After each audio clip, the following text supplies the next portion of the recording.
Hi, hello, welcome back to the channel. It's Friday, which means it is another writing day. I've just gotten ready to go and I'm going to head to a cafe with one of my friends.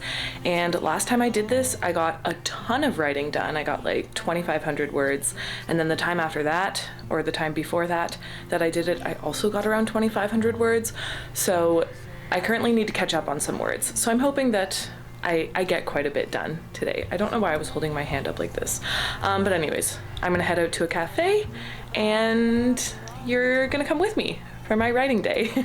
Looks like you're changing and all, but why didn't you call? Something in the air, always something in the air.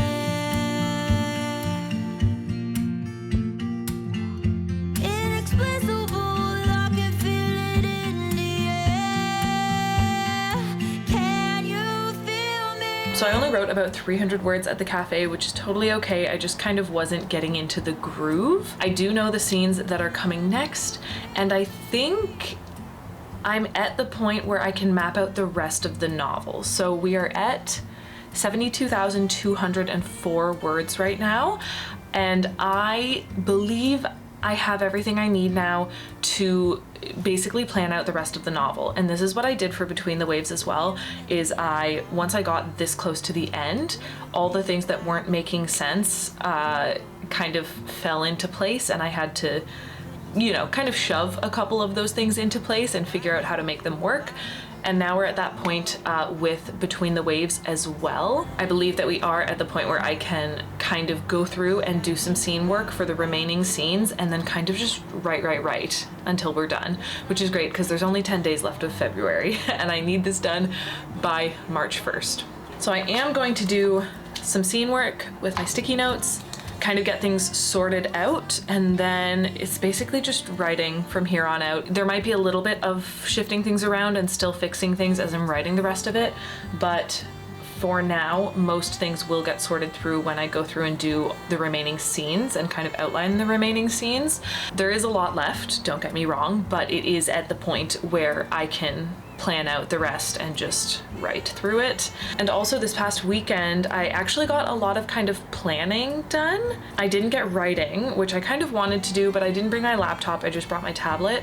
So I did do some planning and some kind of, I just sat down and wrote out what wasn't working and tried to kind of figure out how I could fix that, and that went really well. I also think it helps that on Saturday, my friends and I just kind of explored Victoria on Vancouver Island, and that's something that I want to keep doing and keep sharing as well on my channel, is just the little, I've mentioned it before, but I want to share the little adventures that I get up to in life as well, because I feel like, at least for me and what I've noticed, there's just a stereotype that people who write are maybe a little introverted and like to spend time by themselves and just like cooped up in their room or their office typing up their books, which, although writers do that, and I totally get that's a big part of the job, I think that if you don't have life experiences and if you're not as excited about life, I guess, and if you're not as curious about life, then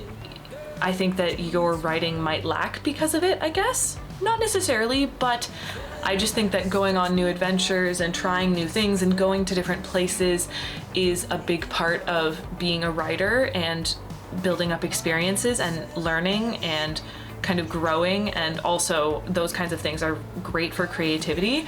And I feel like those are things that I just don't see very often in writing vlogs. And I mean, I've always done a mix of kind of outdoor vlogs, travel vlogs, just like adventure vlogs on my channel anyways. And I think that so many of those experiences have been ways that I have become a better writer and a better creative. So that's why I just want to make sure that I'm still sharing all of those adventures and experiences and kind of romanticizing life and going on adventures and trying new things, because it's just experience and learning about the world is just such a huge part of developing your creative mindset, I guess. At least that's what I believe. And on that note, here is a little bit of footage from Victoria, and there's definitely a castle and ocean shots, and just Victoria is such a beautiful city, and I was brimming with inspiration.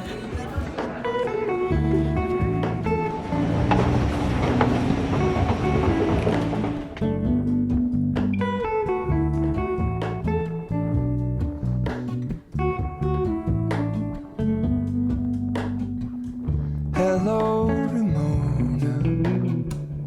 I can't shake the simplest feeling beyond the ghost. We stand on the opposite shore. Hello, Ramona.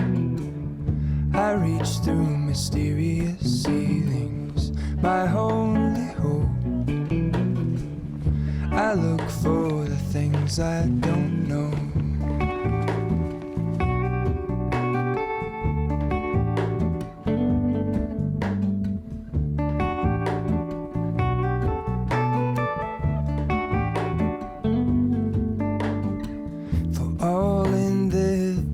I stand alone. Show me where the ending goes. Honestly don't. I should be the last to know. We're all in this. I stand alone. Show me where the ending goes. Honestly don't. I should be the last to know.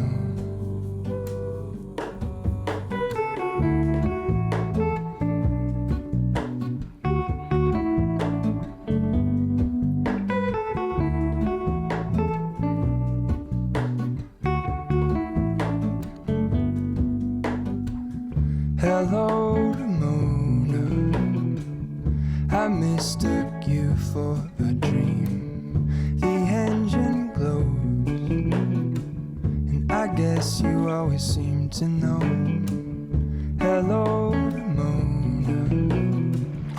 I push back the serious feeling. The end's unknown.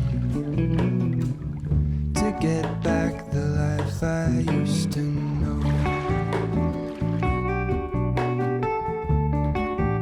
So that was what our little trip in Victoria looked like. And while I was there, I actually think I came up with the titles for the rest of the trilogy. I hate to do this to you, but now that I'm looking at it, I don't think I should actually share the names of the next two novels, just because they might give something away, and I don't really want to do that. But I do think I have the titles of the rest of the trilogy in my head now, which is very, very exciting. So even though I didn't really write, I went and I did something fun and went on an adventure and tried new things, and I did some brainstorming and I came up with the titles, and I did a lot of things that were very creatively healthy that weren't writing. So I wanted to share those with you.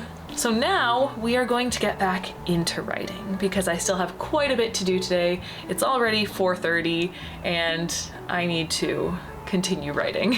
Or I lied, we're not writing, we're doing some scene work. Then we're writing.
So as you saw, I ended up hitting 75,000 words, which is fantastic. We're a little over now. I think we're at 75,209.